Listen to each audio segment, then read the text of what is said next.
Hi everybody, welcome back to another Funny Girl Abroad. I am Aliki. I am tired and kind of cold. I'm quite cold. It's very cold at the moment in Stockholm. It's like at the minus tens.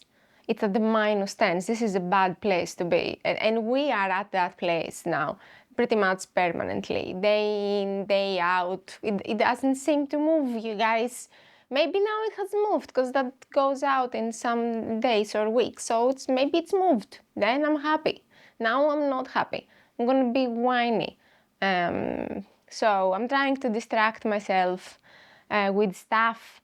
And it turns out that we discovered, not just me, lots of people, we all discovered stuff, Winter Olympic sports that we didn't really know existed previously, but we didn't know were sports or activities or anything really. So I'm just gonna go with it and like tell you all of the sports that I discovered to be sports that I didn't know anything about.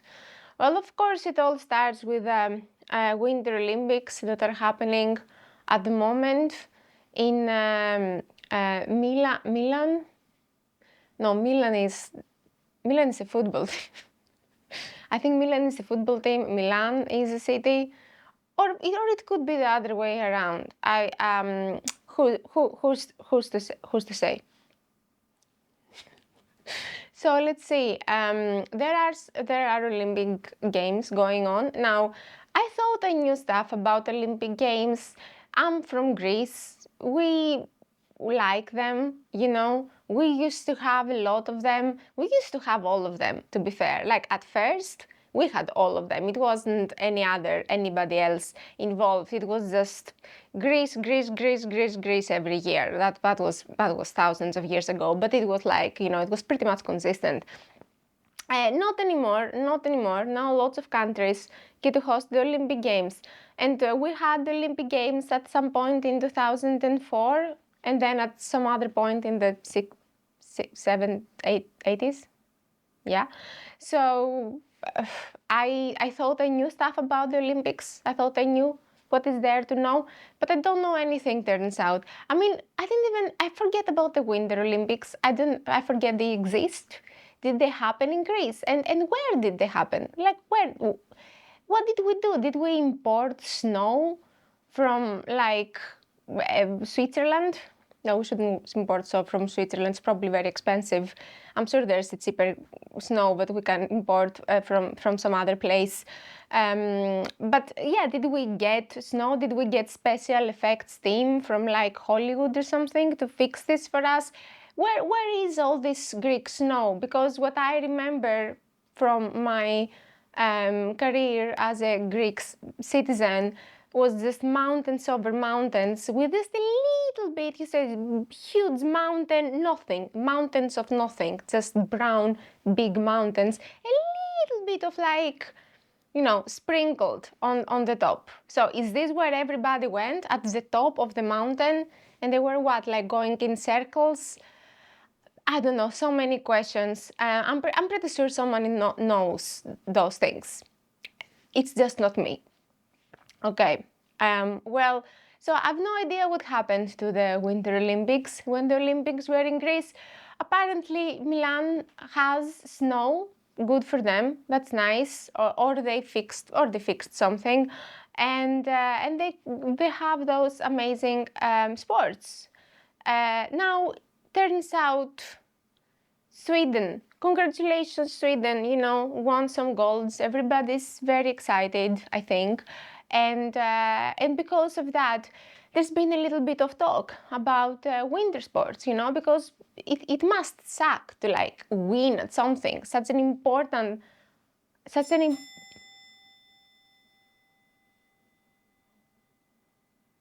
They found us.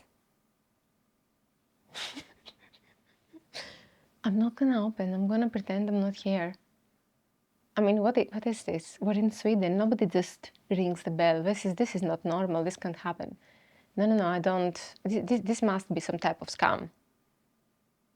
No. You know what? I'm not here. I could be the TV that somebody forgot on. I could be anything.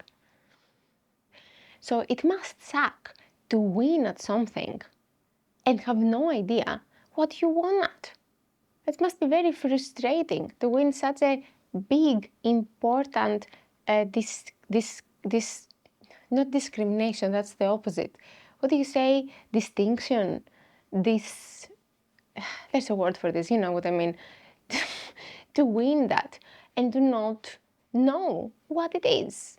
So I think that there is maybe a little bit of overcorrection here because maybe a lot of people are not that familiar with curling, for example. So everybody's trying to overcorrect and just go like, no, but this is amazing. Yeah, no, you guys, of course, this is one of the most fascinating sports there is. It's like, it's crazy. It's like backgammon together with ice hockey. Okay, it's like it's both fun and aggressive. It has everything. It has everything.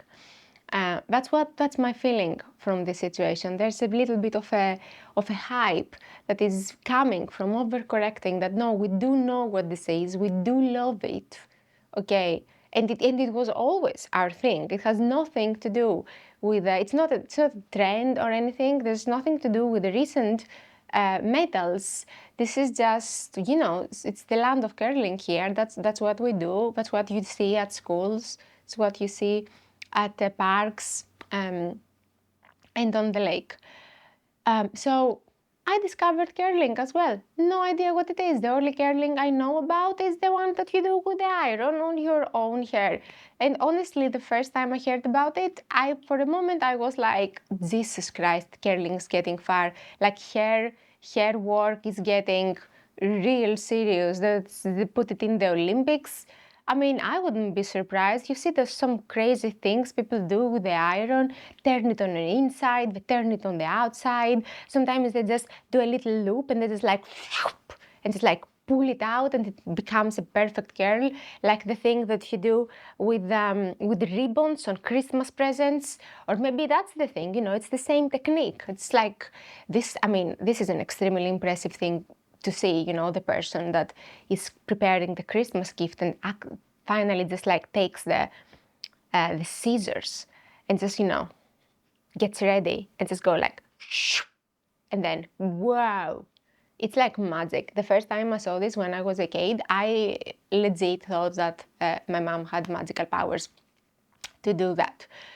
None of those things have nothing to do with the Olympic curling, of course. Those things are not in the Olympic sports. There's still hope. I'm gonna say here, I think that hair could be a sport. Hair and makeup could definitely. We could live to see hair and makeup become a sport in the future.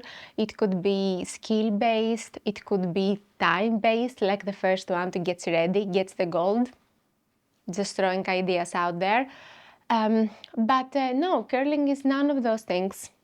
Curling is a type of game that is a little bit like the, I don't know what's the name in English for this, but those small glass balls that you just like pull to hit other glass balls, the ones of the opponent, and then you just like hit the balls on the other persons and you move them away, and it's, I don't know, it's like kind of like a super mini billiard without a stick.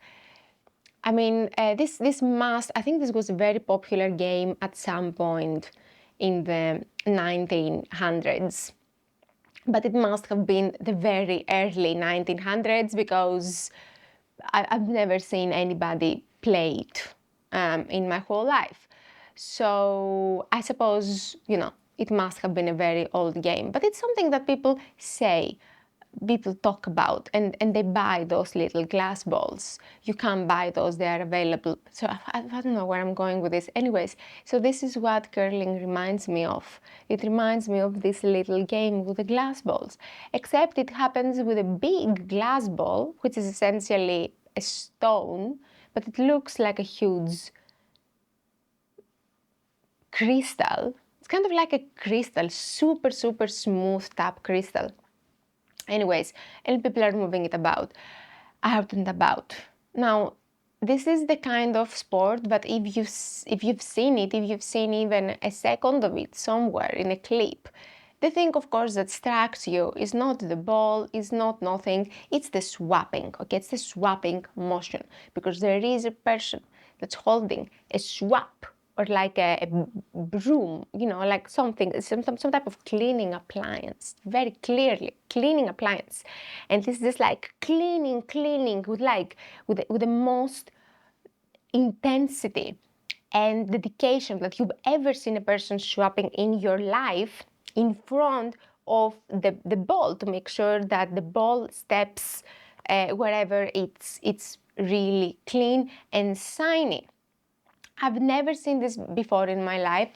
I might have seen some Greek mom or auntie like swapping aggressively close to a person as they are moving.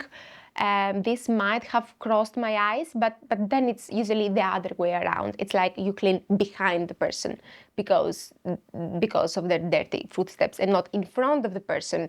That would be only if you're trying to, I think what happens is that all of this is ice, and they are kind of signing the ice to get the ball to go to a specific direction, so to guide it. You give it force and you give it direction, but after all is said and done, what you gonna do? What's the last thing you can do? Well, you can work with the ground. Okay, when everything else is done, when there's no more force to go, no more nothing, well, you can continue removing friction, so you get the ball to move. It's a real desperate move, I mean, can you imagine if you play billiard like this? You just like throw the billiard ball and and right when it's done moving, somebody goes around with a tiny broom or like some time of a feather and just like, wait a moment, I see a piece of dirt here. It wants to move a little bit more. Give me a second. It's almost there. That would be cheating.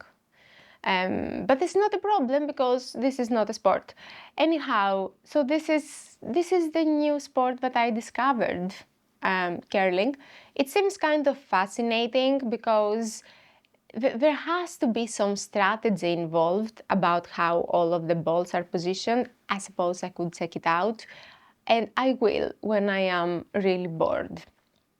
This time is gonna come at some point. So that was interesting. That was fun to see that it exists. Lots of other people have discovered it as well. Sweden won the gold medal in that thing, I think. Congratulations in that case, otherwise to whoever won. And yeah, let's move on to the next. Let's move on to the next sport. I even forget the word. I mean, how well accustomed I am to sports. I don't remember the word for sport. I have to stop and say, is this like, is it event? Is it no, it's not performance. Well, what do you call it? It's a sport. Okay, so let's move on to the next winter sport that I discovered, but I didn't know existing. And that is, of course, the skeleton, another super memeable winter sport. Essentially, a person jumps on top of a sleigh, let's call it. Somebody jumps onto it and just goes head down to the path. The path. It's not really path. The track. That's the word that people use. To the track. So somebody jumps on a sleigh, goes head down to the track, and just slays. Just goes and slays, and just develops some insane speed, like unnatural speed. Like, I don't remember what it is. I think it's like 140 kilometers, 150 kilometers. There's another one where they stack two people. It's one person, it's like sleigh and one person and then another person, okay? And then they're even heavier, and then they stack up, and I suppose they go even faster. I don't know, 140, 150. I mean, this is hard. This is so fast for a car. This is dangerous for a car. Like, if you told me a car is going 150, I don't want to be in that car. Okay, I'm not getting in, I'm not driving that. And they do this This is not without the car, not without the vehicle, without anything. It's just a body. It's just a body 150 down. This is insane. But like, I suppose if you have, you know what, if you have a little bit of an adrenaline thing and you really want to like feel the speed, I think that's the thing for you. I mean, why bother with like cars and the whole thing? It's expensive. You have to take them to the doctor, the mechanic. I meant, you know, you have to do the whole sing and dance with all of the vehicles. Why bother having a vehicle? If adrenaline is what you're after, I have good news for you. You can catch a good 150 on the highway and you won't even need parts. Maybe you will need some parts for yourself, but that is a separate discussion. And you might even win an Olympic. You might even become an Olympian. It's a good sell. I think it's a fantastic deal if you're in for this kind of thing. So yeah, there is the version of skeleton where you just lay on the sleigh and you slay, and then there is the version where two people lay on top of each other, and then there's another version where you lay, but you lay like, you know, belly up, and then hopefully you won't go tits up, and you just go. So depending on what side you lay on the thing, it's a different sport, which is kind of interesting. It's kind of weird, honestly, because to me it looks like it's a matter of comfort. I mean, I suppose it's like, you know how some people like to sleep with their belly down and some people like to sleep with the belly up. This is just a matter of preference. So I don't understand. I don't know what happened there. Maybe the original was like with a laying on top, laying on your belly on the sleigh, and then some guy came along and was like, you guys, this is not comfortable for me. I'm sorry, I'm not used to that. I'm used to laying down on my back. This is how I sleep.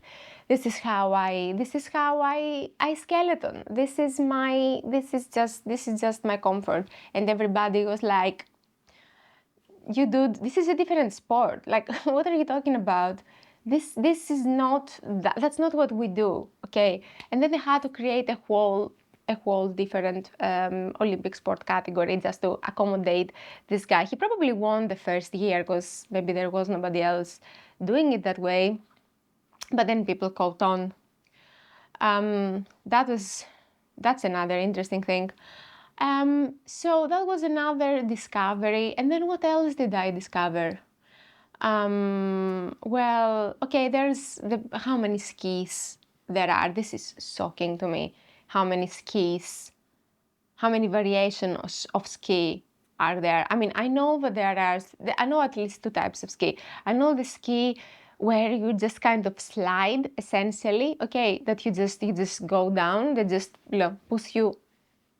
I mean, that's not what happens. They don't just put you on top of a hill and push you down. No, there's a little bit more agency involved, but that's the gist of it. Okay, you're just sliding down, but then you can slide with different levels of skill. You turn once, you turn again.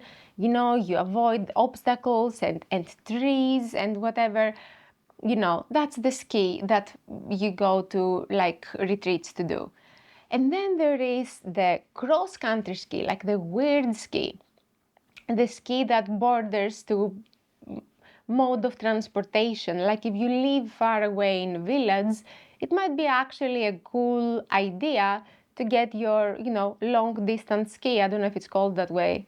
Actually, I don't know if the sport is called that way. I think there is a chance that cross-country ski refers to the object, refers to the type of skis that you put on and not to the sport. I don't know if there's a sport actually called that way. Anyhow, so yeah, this is the long distance. I think kind of maybe borders to a form of transportation, like, you know, you can just put on those skis and travel like taking a bicycle, you know, this type of thing, or a skateboard. But it's also, of course, a sport, and those are kind of cool. I really like how those look. I really like the cross-country skis. They look a little bit, a very little bit smaller, I think, a little bit smaller, a little bit thicker. They look, they look a bit flexible to use, and yeah, I don't know, I guess I kind of like them. They look kind of like, here's what I think they look a bit like, what's the word for this? Ice skates, but with really, really long, blades. That's what it looks like to me. So yeah, so that's the thing that I know about. Those are the two categories of ski that I actually know about, and that is about nothing compared to what exists alone in the Winter Olympics. It is insane. There is the basic ski, like the regular ski, which is you just fall down from a slope essentially. There is different kinds of ski depending on how many different obstacles essentially there are. There are, very close to each other obstacles, so it's a little bit harder, a little bit more spread out, so it's a little bit easier, or harder because you develop a higher speed. I do not know. But I remember they have some funny names. I think one is called something very deadly, like the deadly, no, it's not the word deadly. I don't remember. But if you see it, you will know which one I mean. So then we have then there is different types of ski depending on like how far you travel, and then and if you do tricks, in the air, or if you do tricks on the ground, but like from side to side. I'm not even getting into this. I just want to share how shocked I was with the variation of skis that are involved in the Olympics. The weirdest one was the one where they also shoot. That's a funny one, because somebody told me to check out to look at the ski, because again Sweden won at one of those. So I was trying to find it, and I kept googling Sweden competition, Olympics ski. I kept seeing a dude shooting, and I was like, why am I watching a guy shooting stuff? I pressed ski a million times.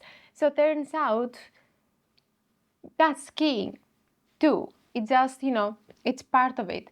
It's like you ski and then you stop and then you shoot, and if you don't shoot well, then you have to ski extra, which sounds like something from military training. It sounds like, like something that your general would like force you to do to practice your aim, and also to make your life a little bit hard, like you miss it, you do an extra lap, 2 laps, I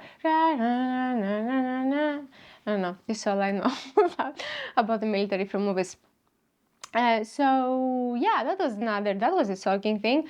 Turns out, yeah, this is a whole its own sport. It's called the biathlon. How interesting. Okay, it's a bit you can shoot and you can ski. You do both. However much you feel comfortable with. So you might shoot more. If you're better at shooting, you save yourself from skiing. If you're better at skiing, you just have to do extra laps. That's also fine, I imagine. It sounds cool. It has a very cool name. I would call it shooting and skiing. That's how far my imagination goes. If they asked me to name that sport, I would call it shooting, skiing, shooting. Has anybody tried to do it in motion? I mean, that would be cool. Can you imagine if you have to ski and as you pass the targets, you have to shoot each one of them in motion? I mean, that would be fantastic. Here's ideas. I mean, if you anywhere you look, is there an open application for this? Is there a place that you can suggest new sports? Because I have a lot of ideas, and I really want to. I mean, I know nothing about sports, and I never have, and I probably never will. But I have this unbelievable urge to contribute, which you only get for stuff that you know nothing about. I don't know how this happens. I've just noticed it. Anyhow, well, I think that is enough. Actually, I think that is too much. I think I should have stopped 10 minutes ago. But the only thing I want to say is to just invite you to my comedy show if you are in Stockholm for the Sport Love Week. If you're not, skeletoning or curling or, biathloning somewhere else, if you're not falling off a slope and you're available, I think you should check the description and come to my comedy show. You're gonna have a fantastic time and you're also gonna go home completely injury free. So, 100% recommend. Thank you so much for watching this podcast and I will see you again next week. Bye bye.